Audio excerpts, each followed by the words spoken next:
जय श्री राम मित्रों।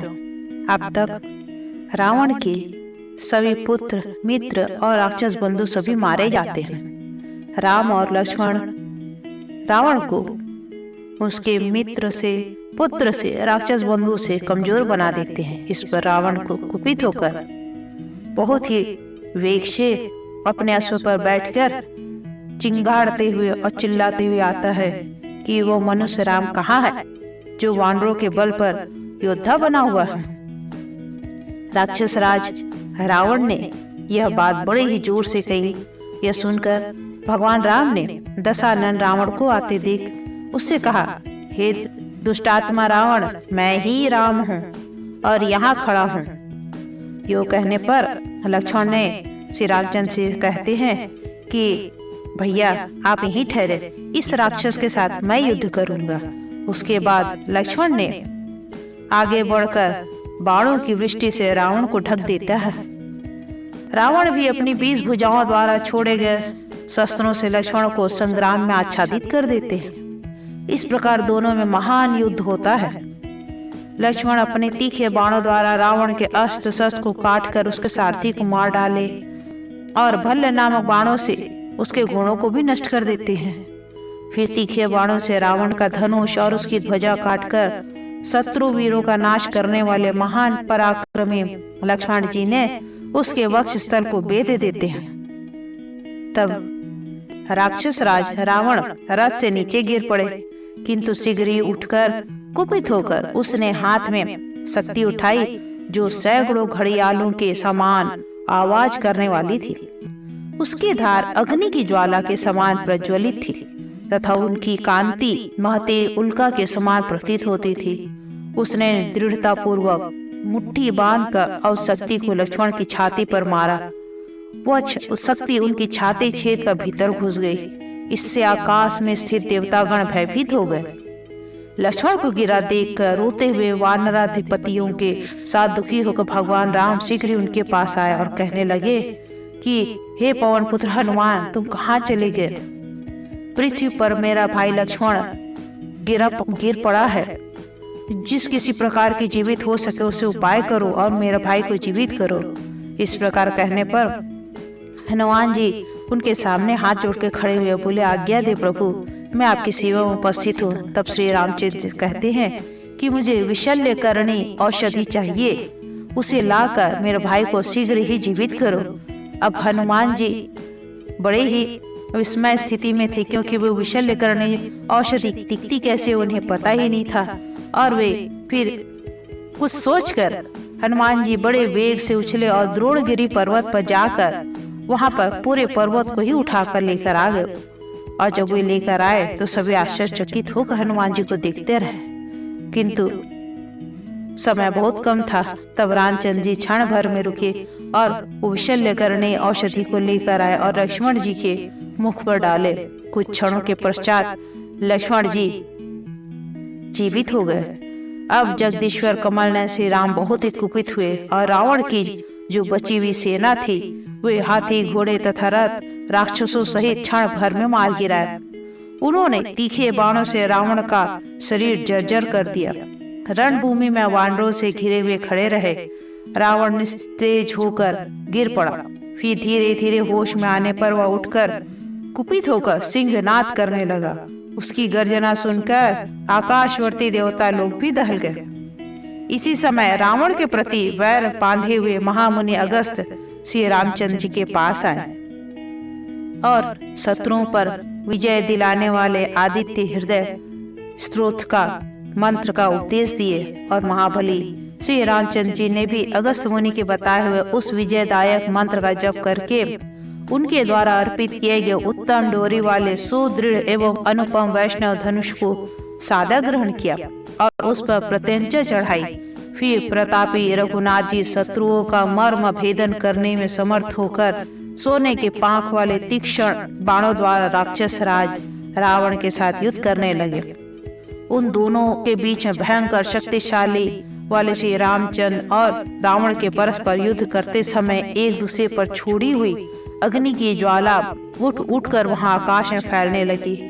इस वर्तमान संग्राम में अवर्णीय पराक्रम वाले वीर दशरथ नंदन श्री राम पैदल ही युद्ध कर रहे थे। यह देखकर देवराज इंद्र ने अपने सारथी माताली सहित एक महान लोक विख्यात दिव्य रथ भेजा, जिसमें 1000 घोड़े जुते थे। प्रतापी रामचंद्र जी श्रेष्ठ देवों द्वारा प्रशंसित होकर उस पर रथ पर आरूढ़ हो गए और माताली के उपदेश से उस दुष्ट दशानन का, जिसने ब्रह्मा जी ने वरदान दिया था, वो ब्रह्म अस्त्र द्वारा वध कर दिया गया। इस प्रकार प्रतापी भगवान श्री राम ने अपने क्रूर वैरी रावण का संहार कर दिया। श्री रामचंद्र जी के द्वारा शत्रु रावण का उसके गणों सहित वध हो जाने पर इंद्र आदि सभी देवता परस्पर कहने लगे, साक्षात भगवान विष्णु ने ही श्री राम अवतार लेकर हमारे वैरी रावण का, जो दूसरों के लिए अवध्य था, युद्ध में वध किया। इसलिए हम लोग आकाश से उतरकर इस अनंत पराक्रमी तथा किसी से भी पराजित न होने वाले श्री राम नामक परमेश्वर की पूजा करें।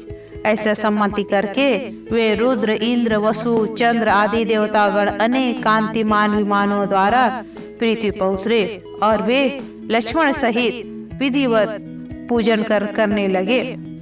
सभी कोई चारों ओर घेर कर खड़े हो गए और सभी देवतागण श्री रामचंद्र जी, लक्ष्मण जी, सुग्रीव, वायुनंदन, हनुमान जी सभी खड़े थे और वे सभी को वे लोग मस्तक पर फूलों की वर्षा करे और उन्हें उनकी आराधना करने लगे।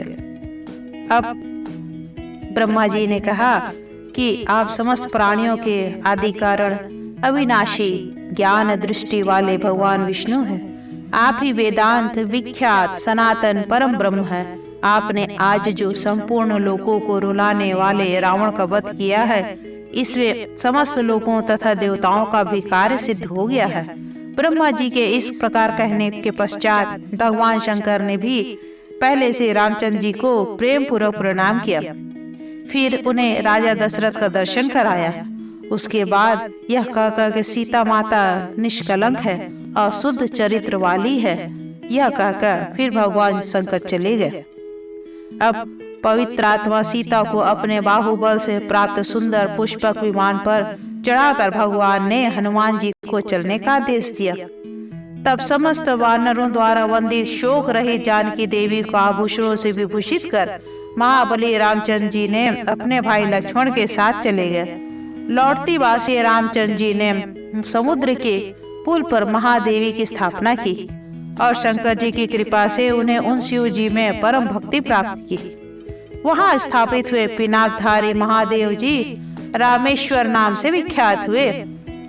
उनके दर्शन मात्र से शिव जी सब प्रकार की हत्या आदि दोषों को दूर कर देते हैं। इस प्रकार प्रतिज्ञा पूर्वक करके श्री रामचंद्र जी अपना चित्त भरत जी की ओर लगा रहने के कारण वहां से दिव्यपुरी अयोध्या गए। फिर भरत जी के मनाने पर श्री रामचंद्र जी वशिष्ठ आदि उत्तम ब्राह्मणों के द्वारा अपना राज्य अभिषेक कराया। तत्पश्चात प्रतापी भगवान श्री राम ने चिरकाल तक धर्म पूर्वक राज्य किया तथा राजोचित याग आदि कर्मों का अनुष्ठान करके वे पूर्ववासी जनों के साथ ही स्वर्गिक लोक को चले गए। तो यह था श्री रामचंद्र जी के राम अवतार की कथा।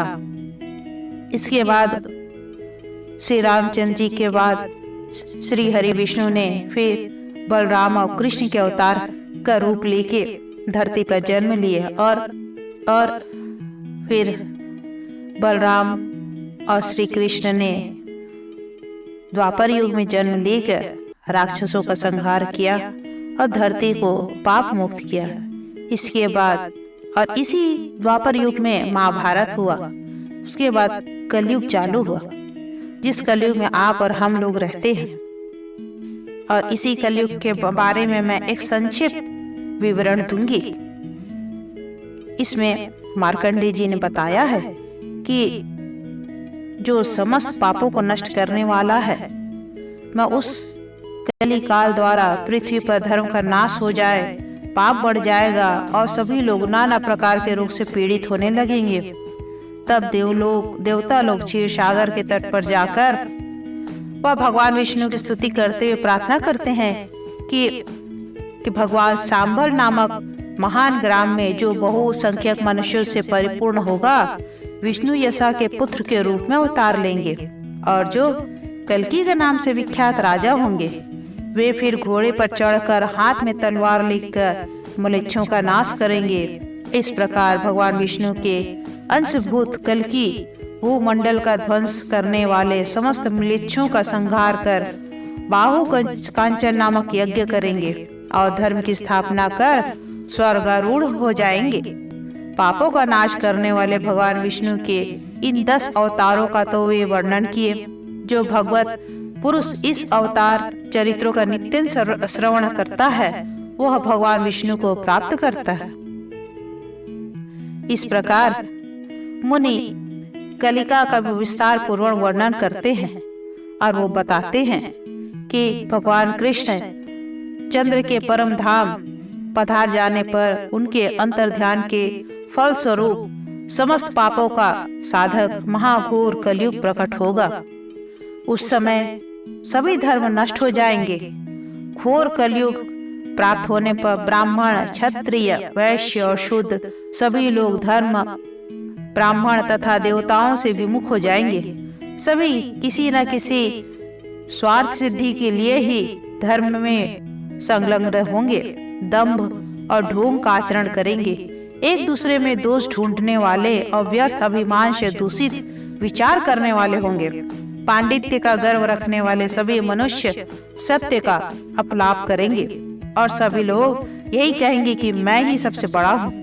कलयुग में सभी अधर्म लोलुप तथा दूसरों की निंदा करने वाले होंगे, अतः सबकी आयु बहुत कम होगी।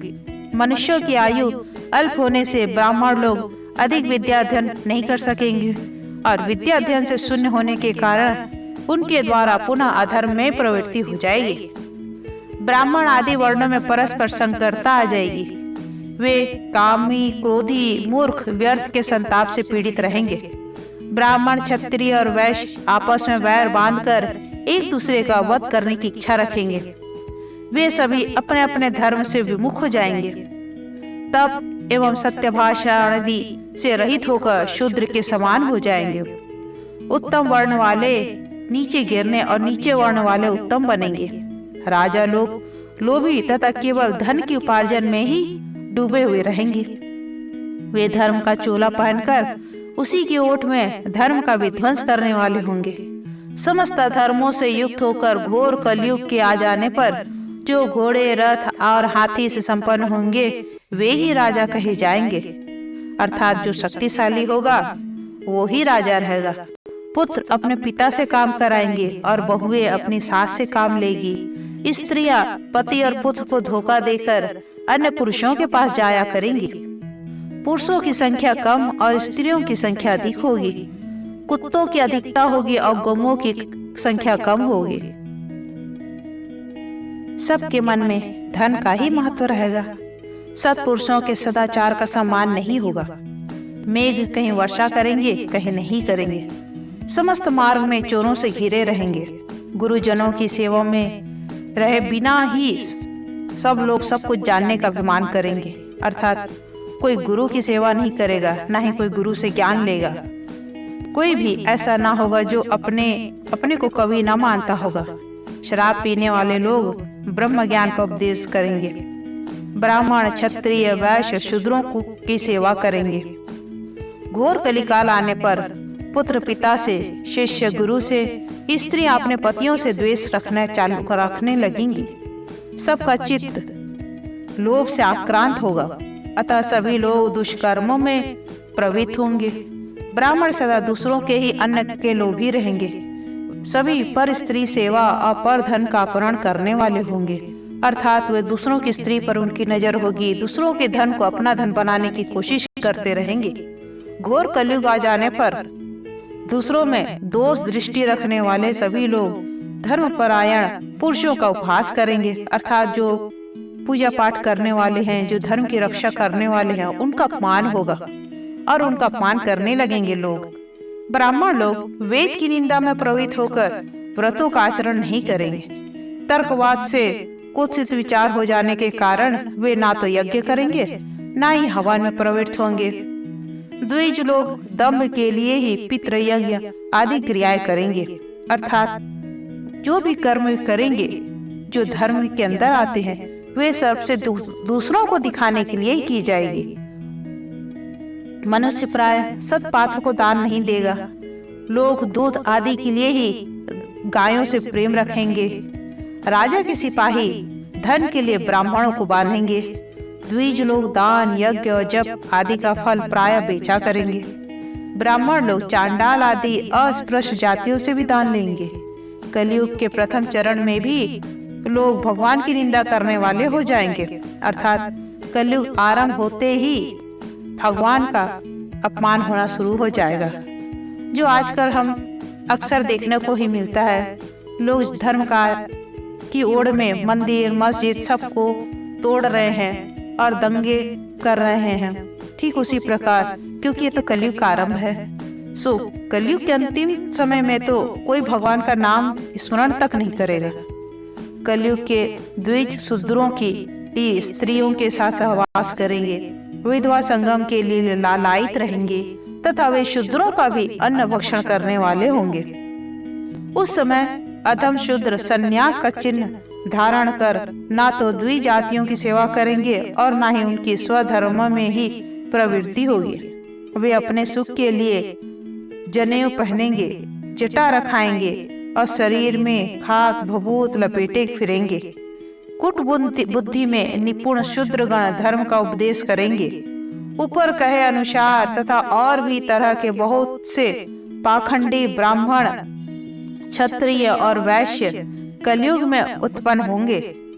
कलयुग आने पर विप्रगण वेद के स्व अध्याय से विमुख गाने बजाने में मन लगाएंगे और शूद्रों के मार्ग का अनुसरण करेंगे। कलयुग में लोग थोड़े व धन वाले, झूठा वेश धारण करने वाले और मिथ्या अभिमानी से दूषित होंगे। वे दूसरों का धन हरण कर लेंगे पर अपना किसी को नहीं देंगे। उस समय अच्छे पथ पर चलने वाले ब्राह्मण सदा दान लेते फिरेंगे। सभी लोग आत्म प्रशंसक और दूसरों की निंदा करने वाले होंगे। देवता, वेद और ब्राह्मणों पर वे सबका विश्वास उठ जाएगा। सब लोग वेद विरुद्ध वचन बोलने वाले अब ब्राह्मण से द्वेषी रखने वाले होंगे। सभी स्वधर्म के त्यागने वाले, कृतघ्न और अपने वर्ण धर्म के विरुद्ध वृत्ति से आजीविका चलाने वाले होंगे। कलयुग में लोग भीख मंगे, चुगलखोर, दूसरों की निंदा करने वाले, अपने ही प्रशंसा में तत्पर होंगे। मनुष्य सदा दूसरों के धन का अपहरण करने वाले और उसके धन को अपना बनाने के लिए हमेशा उपाय सोचते रहेंगे। यदि उन्हें दूसरों के घर में भोजन करने का अवसर मिल जाए तो बड़े ही आनंदित होंगे और प्रायः उसी दिन वे दूसरों को दिखाने के लिए देवता की पूजा में प्रवृत्त होंगे। दूसरों की निंदा में तत्पर रहने वाले वे ब्राह्मण वहाँ ही सबके साथ एक आसन पर बैठ के भोजन करेंगे। उस समय ब्राह्मण, क्षत्रिय, वैश्य और शूद्र सभी जातियों के लोग अत्यंत कामी होंगे और एक दूसरे के संपर्क स्थापित करके वर्ण संकर हो जाएंगे। अर्थात जिस प्रकार आजकल इंटरकास्ट मैरिज होते हैं उस प्रकार की स्थिति उत्पन्न हो जाएगी और कुछ समय के बाद तो जाति धर्म ही मिट जाएगा। वर्ण संकरता की दशा में गुरु, शिष्य, पिता, पुत्र, पति, पत्नी का विचार नहीं रहेगा। नरक भोगी ब्राह्मण आदि वर्ण प्रायः शुद्र वृत्ति से ही जीविका चलाएंगे और नरक भोगी होंगे। लोगों को प्राय सदा अनावृष्टि का भय बना रहेगा और वे सदा आकाश की ओर दृष्टि लगाए वृष्टि की ही प्रतीक्षा करते रहेंगे। उस समय सभी लोग सदा भूख की पीड़ा से कातर रहेंगे। सन्यासी लोग अन्न प्राप्ति के उद्देश्य से ही लोगों को शिष्य बनाते फिरेंगे। स्त्रियां दोनों ही हाथ से सिर खुजलाती हुई अपनी पति तथा गुरु की हितभागी आज्ञाओं का तिरस्कार करती रहेंगी। द्विजाति लोग ज्यों-ज्यों यज्ञ और हवन आदि कर्म छोड़ते जाएंगे त्यों-त्यों ही बुद्धिमानों को कलयुग की वृद्धि का अनुमान करना चाहिए। उस समय संपूर्ण धर्मों का नष्ट हो जाने से यह सारा जगत श्रीहीन हो जाएगा। इस प्रकार कलयुग का स्वरूप का वर्णन है। जो लोग भगवान के भजन में तत्पर रहेंगे उनको कलयुग का बाधा नहीं होगा। सतयुग में तपस्या प्रधान है, त्रेता में ध्यान और द्वापर में यज्ञ को महान बताया गया है और कलयुग में एकमात्र दान को बोला गया है। सतयुग में 10 वर्षों तक तपस्या आदि के लिए प्रयत्न करने से जो फल मिलता है वही त्रेता युग में एक ही वर्ष के प्रयत्न से सिद्ध होता है। द्वापर में एक ही मास की साधना से सुलभ होता है और कलयुग में केवल एक दिन और रात यत्न करने से प्राप्त हो जाता है। सतयुग में ध्यान, त्रेता में यज्ञों द्वारा यजन और द्वापर में पूजन करने से जो फल मिलता है उसी से ही कलयुग में केवल भगवान का कीर्तन करने से मनुष्य को प्राप्त हो जाता है। घोर कलयुग प्राप्त होने पर समस्त जगत में आधारभूत परमार्थ स्वरूप भगवान विष्णु का ध्यान करने वाले मनुष्य को कली की बाधा नहीं पहुंचाती। जिन्होंने एक बार भगवान विष्णु का पूजन किया वे बड़े ही सौभाग्यशाली हैं। संपूर्ण कर्मों का बहिष्कार करने वाले कलयुग को प्राप्त होने पर किए जाने वाले वेदोक्त कर्मों से न्यूनता या अधिकता का दोष नहीं होता है। उसमें भगवान का स्मरण ही पूर्ण फलदायक हो जाता है। जो लोग हरे, केशव, गोविंद, वासुदेव, जगत में जनार्दन, जगद्धाम, पीताम्बर, अच्युत इत्यादि नामों का उच्चारण करते रहते हैं उन्हें कलयुग कभी बाधा नहीं पहुंचाता। और सबको भय देने वाले इस कली काल में जो लोग भगवान विष्णु की आराधना में लगे रहते हैं अथवा जो उनके आराधकों का संग ही करते हैं वे महात्मा जन बड़े ही भाग्यशाली होते हैं। जो हरि नाम का जप करते हैं, हरि कीर्तन में लगे रहते हैं, वे सदा हरि की पूजा करते हैं, इसमें कोई संदेह नहीं है। इस प्रकार यह कलयुग का जो वृत्तांत मैंने आपको बताया है यह सब हम आजकल हर दिन हर जगह देखते हैं और इससे यह समझ में आता है कलयुग का प्रभाव चालू हो गया है और यह जैसे जैसे आगे बढ़ता जाएगा यह बहुत ही विकराल रूप लेता जाएगा। अर्थात हम सबको चाहिए कि मन को शांत करके हरि कीर्तन, हरि भजन में न रखें, मन को एकाग्र करें और उस परम परमात्मा परमेश्वर का ध्यान करते हुए अपने को शांत रखें और सतमार्ग में चलने की कोशिश करें। तो यह थी कलयुग का प्रभाव। कलयुग में जो होगा उसके कुछ लक्षण हैं जो हम हर रोज देखते हैं। आशा है आज का यह अध्याय आप लोगों को पसंद आया होगा। आगे एक नई कथा के साथ आपके सामने आऊंगी। तब तक के लिए जय हिंद, जय भारत, धन्यवाद।